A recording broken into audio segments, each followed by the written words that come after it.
Welcome to our 5 on 5. We're pleased to be joined by Phillip Yates, the Nutrition Programs Director at Access. Phillip, great to see you again. Yeah, thanks, Craig. Our pleasure. So tell us, what does your program do over there at Access? The nutrition program provides for food in Jackson County for those who are hungry or need access to good foods, nutritional foods. Okay, and this has been what I believe has been a tough summer for food recipients.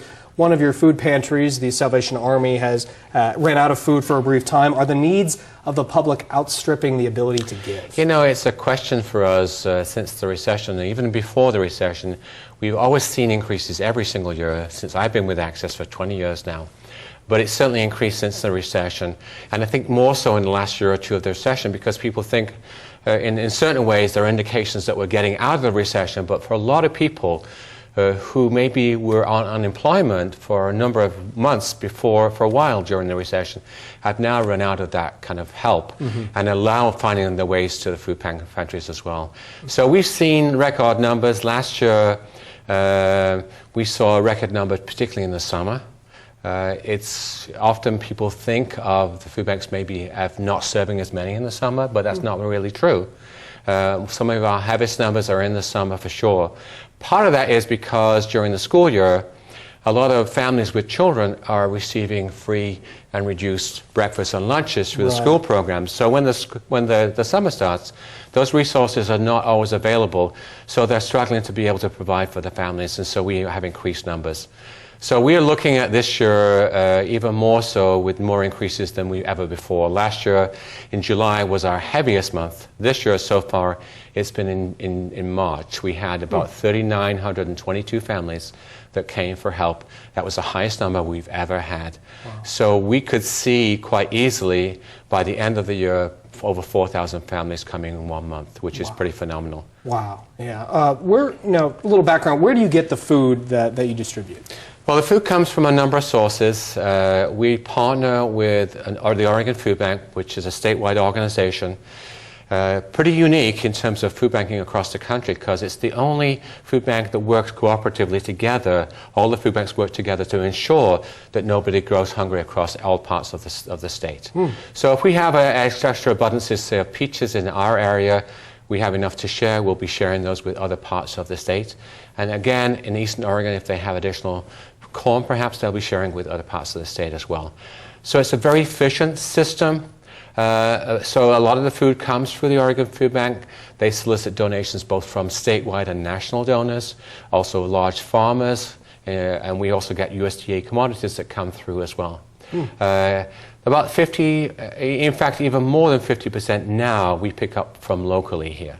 So a lot of the large grocery stores we're picking up from, and also now in the last 2 or 3 years we started to establish gardens of our own. That are producing their own vegetables, about 60 to 70,000 pounds of vegetables in a given year. So we're trying to find additional ways, and particularly in the summer when we know some of those commodities, some of those donations from the national donors and from the statewide donors are going to be less than normal. So we try to predict that in terms of getting enough food through the gardens and other ways in which we get food as well. But certainly there are times when we get outstripped by the need that's there. Yeah, and how you know, in Middle America, the Midwest, where we're hearing a lot about a drought, how is that, and will that affect you guys?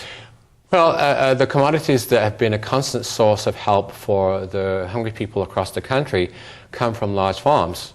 So consequently, if there's going to be droughts that are affecting the products that are produced in those large farms, it's going to mean less of a yield. So it's going to be a cause and effect system. We're going to have less commodities coming through, which is going to be really difficult. Another thing that may be coming about because of the Farm Bill, which is actually it's actually renewed every 5 years.